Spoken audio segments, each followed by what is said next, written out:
मेरे प्यारे देशवासियों, नमस्कार। इस समय आप 2021 की विदाई और 2022 के स्वागत की तैयारी में जुटे ही होंगे। नए साल पर हर व्यक्ति, हर संस्था आने वाले साल में कुछ और बेहतर करने, बेहतर बनने के संकल्प लेते हैं। पिछले 7 सालों से हमारी ये मन की बात भी व्यक्ति की, समाज की, देश की अच्छाइयों को उजागर कर और अच्छा करने और अच्छा बनने की प्रेरणा देती आई है। इन 7 वर्षों में मन की बात करते हुए मैं सरकार की उपलब्धियों पर भी चर्चा कर सकता था। आपको भी अच्छा लगता, आपने भी सराहा होता। लेकिन ये मेरा दशकों का अनुभव है कि मीडिया की चमक दमक से दूर, अखबारों की सुर्खियों से दूर कोटि कोटि लोग हैं जो बहुत कुछ अच्छा कर रहे हैं। वो देश के आने वाले कल के लिए अपना आज खपा रहे हैं। वो देश की आने वाली पीढ़ियों के लिए अपने प्रयासों पर आज जी जान से जुटे रहते हैं। ऐसे लोगों की बात बहुत सुकून देती है, गहरी प्रेरणा देती है। मेरे लिए मन की बात हमेशा से ऐसे ही लोगों के प्रयासों से भरा हुआ, खिला हुआ, सजा हुआ एक सुंदर उपवन रहा है। और मन की बात में तो हर महीने मेरी मशक्कत ही इस बात पर होती है, इस उपवन की कौन सी पंखुड़ी आपके बीच लेकर के आऊं। मुझे खुशी है कि हमारी बहुरत्ना वसुंधरा के पुण्य कार्यों का अविरल प्रवाह निरंतर बहता रहता है।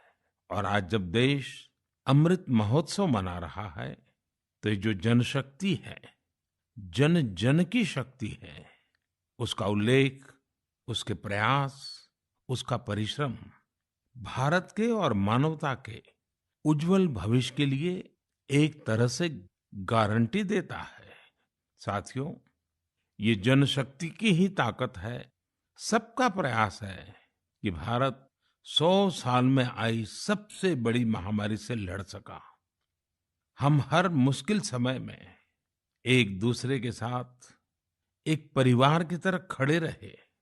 अपने मोहल्ले या शहर में किसी की मदद करना हो, जिससे जो बना उससे ज्यादा करने की कोशिश की। आज विश्व में वैक्सीनेशन के जो आंकड़े हैं, उनकी तुलना भारत से करें तो लगता है कि देश ने कितना अभूतपूर्व काम किया है, कितना बड़ा लक्ष्य हासिल किया है। वैक्सीन की 140 करोड़ डोज के पड़ाव को पार करना प्रत्येक भारतवासी की अपनी उपलब्धि है। ये प्रत्येक भारतीय का व्यवस्था पर भरोसा दिखाता है, विज्ञान पर भरोसा दिखाता है, वैज्ञानिकों पर भरोसा दिखाता है और समाज के प्रति अपने दायित्वों को निभा रहे हम भारतीयों की इच्छा शक्ति का प्रमाण भी है। लेकिन साथियों, हमें ये भी ध्यान रखना है कि कोरोना का एक नया वेरिएंट दस्तक दे चुका है। पिछले 2 वर्षों का हमारा अनुभव है कि इस वैश्विक महामारी को परास्त करने के लिए एक नागरिक के तौर पर हमारा खुद का प्रयास बहुत महत्वपूर्ण है। ये जो नया ओमिक्रॉन वेरिएंट आया है, उसका अध्ययन हमारे वैज्ञानिक लगातार कर रहे हैं। हर रोज नया डेटा उन्हें मिल रहा है, उनके सुझावों पर काम हो रहा है। ऐसे में स्वयं की सजगता, स्वयं का अनुशासन कोरोना के इस वेरिएंट के खिलाफ देश की बहुत बड़ी शक्ति है। हमारी सामूहिक शक्ति ही कोरोना को परास्त करेगी। इसी दायित्व बोध के साथ हमें 2022 में प्रवेश करना है। मेरे प्यारे देशवासियों, महाभारत के युद्ध के समय भगवान श्री कृष्ण ने अर्जुन को कहा था, नभः स्पृशम दीप्तम, यानी गर्व के साथ आकाश को छूना।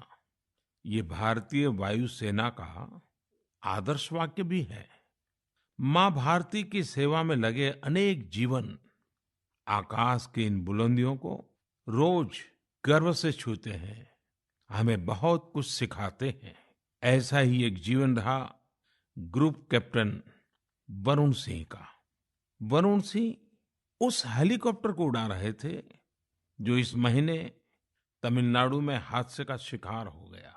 उस हादसे में हमने देश के पहले सीडीएस जनरल बिपिन रावत और उनकी पत्नी समेत कई वीरों को खो दिया। वरुण सिंह भी मौत से कई दिन तक जाबाजी से लड़े, लेकिन फिर वो भी हमें छोड़कर चले गए। वरुण जब अस्पताल में थे, उस समय मैंने सोशल मीडिया पर कुछ ऐसा देखा जो मेरे हृदय को छू गया। इस साल अगस्त में ही उन्हें शौर्य चक्र दिया गया था। इस सम्मान के बाद उन्होंने अपने स्कूल के प्रिंसिपल को एक चिट्ठी लिखी थी। इस चिट्ठी को पढ़कर मेरे मन में पहला विचार यही आया कि सफलता के शीर्ष पर पहुंचकर भी वे जड़ों को सींचना नहीं भूले। दूसरा कि जब उनके पास सेलिब्रेट करने का समय था तो उन्होंने आने वाली पीढ़ियों की चिंता की। वो चाहते थे कि जिस स्कूल में वो पढ़े वहां के विद्यार्थियों की जिंदगी भी एक सेलिब्रेशन बने।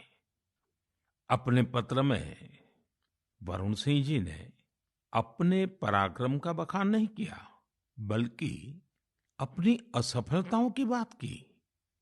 कैसे उन्होंने अपनी कमियों को काबिलियत में बदला, इसकी बात की। इस पत्र में एक जगह उन्होंने लिखा है, it is okay to be mediocre, not everyone will excel at school and not everyone will be able to score in the 90s.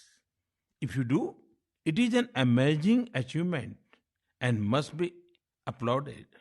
However, if you don't think that you are meant to be mediocre. You may be mediocre in school, but it is by no means a measure of things to come in life. Find your calling. It could be art, music, graphic design, literature, etc. Whatever you work towards, be dedicated, do your best. Never go to bed thinking, I could have put in more efforts. साथियों, औसत से असाधारण बनने का उन्होंने जो मंत्र दिया है, वो भी उतना ही महत्वपूर्ण है। इसी पत्र में वरुण सिंह ने लिखा है, never lose hope, never think that you cannot be good at what you want to be. It will not come easy. It will take sacrifice of time and comfort. I was mediocre and today I have reached difficult milestone in my career. Do not think that 12th board marks decide what you are capable of achieving in life. Believe in yourself and work towards it. Varun ने लिखा था कि अगर वो एक भी student को प्रेरणा दे सके तो ये भी बहुत होगा। लेकिन आज मैं कहना चाहूंगा, उन्होंने पूरे देश को प्रेरित किया है। उनका लेटर भले ही केवल स्टूडेंट से बात करता हो, लेकिन उन्होंने हमारे पूरे समाज को संदेश दिया है। साथियों, हर साल मैं ऐसे ही विषयों पर विद्यार्थियों के साथ परीक्षा पर चर्चा करता हूं। इस साल भी एग्जाम से पहले मैं स्टूडेंट्स के साथ चर्चा करने की प्लानिंग कर रहा हूं। इस कार्यक्रम के लिए 2 दिन बाद 28 दिसंबर से mygov.in पर रजिस्ट्रेशन भी शुरू होने जा रहा है। ये रजिस्ट्रेशन 28 दिसंबर से 20 जनवरी तक चलेगा। इसके लिए क्लास 9 से 12 तक के स्टूडेंट्स, टीचर्स और पेरेंट्स के लिए ऑनलाइन कंपटीशन भी आयोजित होगा। मैं चाहूंगा कि आप सब इसमें जरूर हिस्सा लें। आपसे मुलाकात करने का मौका मिलेगा। हम सब मिलकर परीक्षा, करियर, सफलता और विद्यार्थी जीवन से जुड़े अनेक पहलुओं पर मंथन करेंगे। मेरे प्यारे देशवासियों, मन की बात में अब मैं आपको कुछ सुनाने जा रहा हूं जो सरहद के पार कहीं बहुत दूर से आई है। ये आपको आनंदित भी करेंगी और हैरान भी कर देंगी। वन्दे मातरम्, वन्दे मातरम्, सुजलां सुफलां मलयजशीतलां, स्वस्ति श्यामलां मातरम्, वन्दे मातरम्, शुभ्रे ज्योत्स्ना फलकितयामिनी, फूलकुसुमितं द्रुमदलशोभिनी, सुहासिनी सुमधुरभाषिणी, सुखदं वरदं मातरम्, वन्दे मातरम्, वन्दे मातरम्। मुझे पूरा विश्वास है कि ये सुनकर आपको बहुत अच्छा लगा होगा, गर्व की अनुभूति हुई होगी। वंदे मातरम में जो भाव निहित है, वो हमें गर्व और जोश से भर देता है। साथियों, आप ये जरूर सोच रहे होंगे कि आखिर ये खूबसूरत वीडियो कहाँ का है, किस देश से आया है। इसका जवाब आपकी हैरानी और बढ़ा देगा। वंदे मातरम प्रस्तुत करने वाले ये स्टूडेंट्स ग्रीस के हैं। वहां वे इलिया के हाई स्कूल में पढ़ाई करते हैं। इन्होंने जिस खूबसूरती और भाव के साथ वंदे मातरम गाया है, वो अद्भुत और सराहनीय है। ऐसे ही प्रयास दो देशों के लोगों को और करीब लाते हैं। मैं ग्रीस के इन छात्र छात्राओं और उनके टीचर्स का अभिनंदन करता हूँ। आजादी के अमृत महोत्सव के दौरान किए गए उनके प्रयास की सराहना करता हूँ। साथियों, मैं लखनऊ के रहने वाले नीलेश जी की एक पोस्ट की भी चर्चा करना चाहूंगा। नीलेश जी ने लखनऊ में हुए एक अनूठे ड्रोन शो की बहुत प्रशंसा की है। ये ड्रोन शो लखनऊ के रेसिडेंसी क्षेत्र में आयोजित किया गया था। 1857 के पहले स्वतंत्रता संग्राम की गवाही रेसिडेंसी की दीवारों पर आज भी नजर आती है। रेसिडेंसी में हुए ड्रोन शो में भारतीय स्वतंत्रता संग्राम के अलग अलग पहलुओं को जीवंत बनाया गया। चाहे चौरी चौरा आंदोलन हो, काकोरी ट्रेन की घटना हो, या फिर नेताजी सुभाष बाबू का अदम्य साहस और पराक्रम, इस ड्रोन शो ने सबका दिल जीत लिया। आप भी इसी तरह अपने शहरों के, गांवों के आजादी के आंदोलन से जुड़े अनूठे पहलुओं को लोगों के सामने ला सकते हैं। इसमें टेक्नोलॉजी की भी खूब मदद ले सकते हैं। आजादी का अमृत महोत्सव हमें आजादी की जंग की स्मृतियों को जीने का अवसर देता है, उसको अनुभव करने का अवसर देता है। ये देश के लिए नए संकल्प लेने का, कुछ कर गुजरने की इच्छा शक्ति दिखाने का प्रेरक उत्सव है, प्रेरक अवसर है। आइए स्वतंत्रता संग्राम की महान विभूतियों से प्रेरित होते रहें, देश के लिए अपने प्रयास और मजबूत करते रहें। मेरे प्यारे देशवासियों, हमारा भारत कई अनेक असाधारण प्रतिभाओं से संपन्न है, जिनका कृतित्व दूसरों को भी कुछ करने के लिए प्रेरित करता है।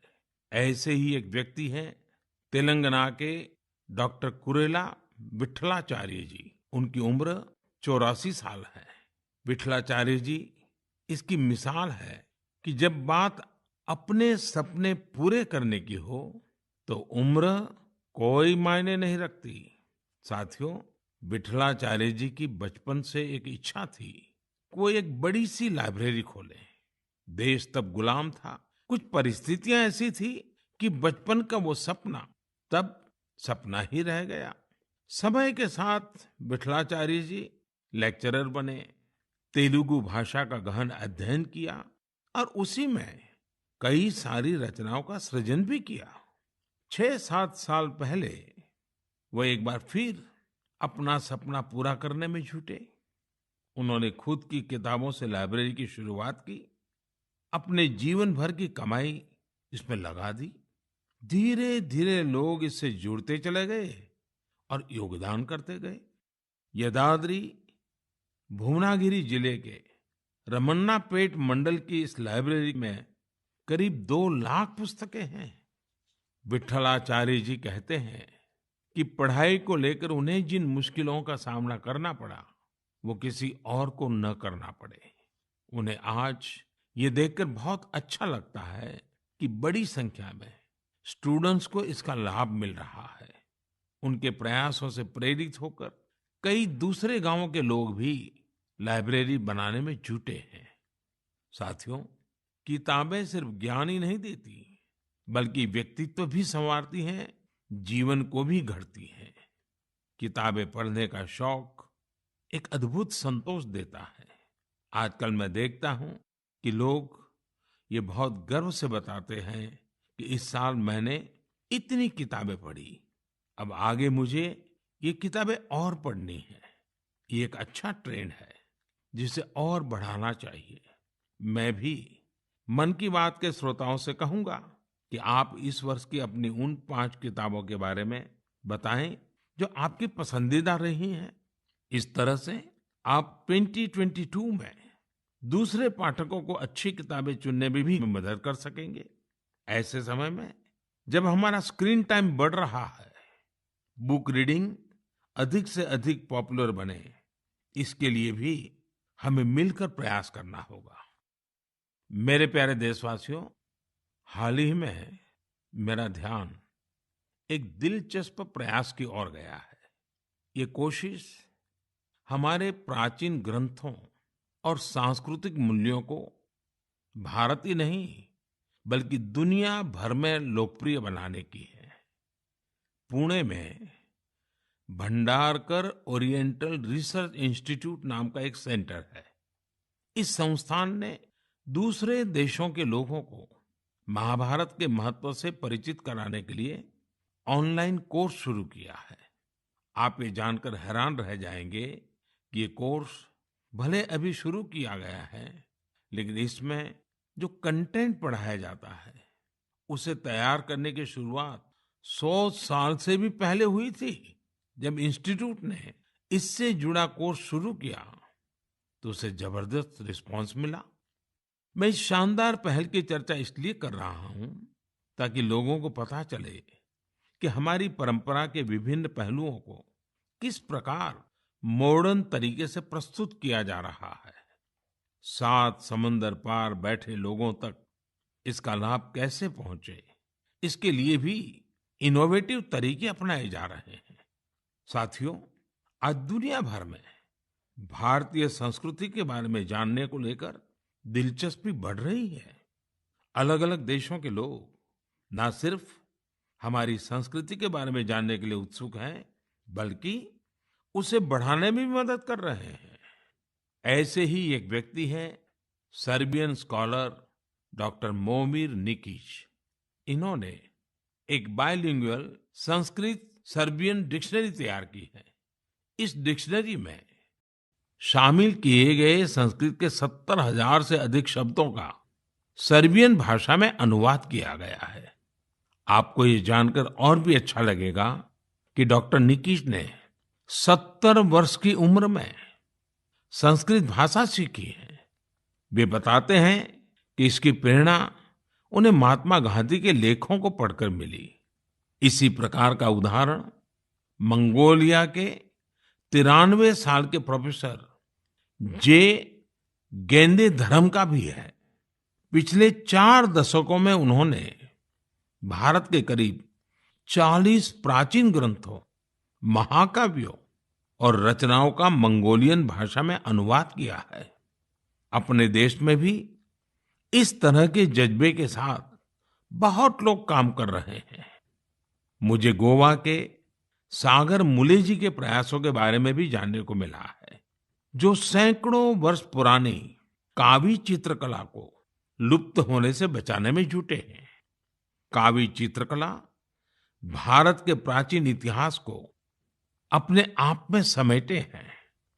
दरअसल काव का अर्थ होता है लाल मिट्टी। प्राचीन काल में इस कला में लाल मिट्टी का प्रयोग किया जाता था। गोवा में पुर्तगाली शासन के दौरान वहां से पलायन करने वाले लोगों ने दूसरे राज्यों के लोगों का भी इस अद्भुत चित्रकला से परिचय कराया। समय के साथ ये चित्रकला लुप्त होती जा रही थी, लेकिन सागर मुले जी ने इस कला में नई जान फूंक दी है।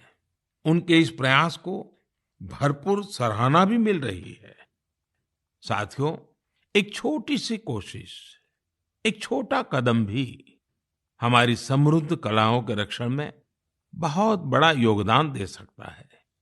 अगर हमारे देश के लोग ठान लें तो देश भर में हमारी प्राचीन कलाओं को सजाने, संवारने और बचाने का जज्बा एक जन आंदोलन का रूप ले सकता है। मैंने यहाँ कुछ ही प्रयासों के बारे में बात की है। देश भर में इस तरह के अनेक प्रयास हो रहे हैं। आप उनकी जानकारी नमो ऐप के जरिए मुझ तक जरूर पहुंचाएं। मेरे प्यारे देशवासियों, अरुणाचल प्रदेश के लोगों ने साल भर से एक अनूठा अभियान चला रखा है और उसे नाम दिया है Arunachal Pradesh air gun surrender अभियान। इस अभियान में लोग स्वेच्छा से अपनी एयर गन सरेंडर कर रहे हैं। जानते हैं क्यों? ताकि अरुणाचल प्रदेश में पक्षियों का अंधाधुंध शिकार रुक सके। साथियों, अरुणाचल प्रदेश पक्षियों की 500 से भी अधिक प्रजातियों का घर है। इनमें कुछ ऐसी देसी प्रजातियां भी शामिल हैं जो दुनिया में कहीं और नहीं पाई जाती हैं। लेकिन धीरे धीरे अब जंगलों में पक्षियों की संख्या में कमी आने लगी है। इसे सुधारने के लिए ही अब ये एयरगन सरेंडर अभियान चल रहा है। पिछले कुछ महीनों में पहाड़ से मैदानी इलाकों तक, एक कम्युनिटी से लेकर दूसरी कम्युनिटी तक, राज्य में हर तरफ लोगों ने इसे खुले दिल से अपनाया है। अरुणाचल के लोग अपनी मर्जी से अब तक 1600 से ज्यादा एयरगन सरेंडर कर चुके हैं। मैं अरुणाचल के लोगों की इसके लिए प्रशंसा करता हूं, उनका अभिनंदन करता हूं। मेरे प्यारे देशवासियों, आप सभी की ओर से 2022 से जुड़े बहुत सारे संदेश और सुझाव आए हैं। एक विषय हर बार की तरह अधिकांश लोगों के संदेशों में है। ये है स्वच्छता और स्वच्छ भारत का। स्वच्छता का ये संकल्प अनुशासन से, सजगता से और समर्पण से ही पूरा होगा। हम एनसीसी कैडेट द्वारा शुरू किए गए पुनीत सागर अभियान में भी इसकी झलक देख सकते हैं। इस अभियान में 30,000 से अधिक एनसीसी कैडेट शामिल हुए। एनसीसी के इन कैडेट्स ने बीचेस पर सफाई की, वहां से प्लास्टिक कचरा हटाकर उसे रिसाइकलिंग के लिए इकट्ठा किया।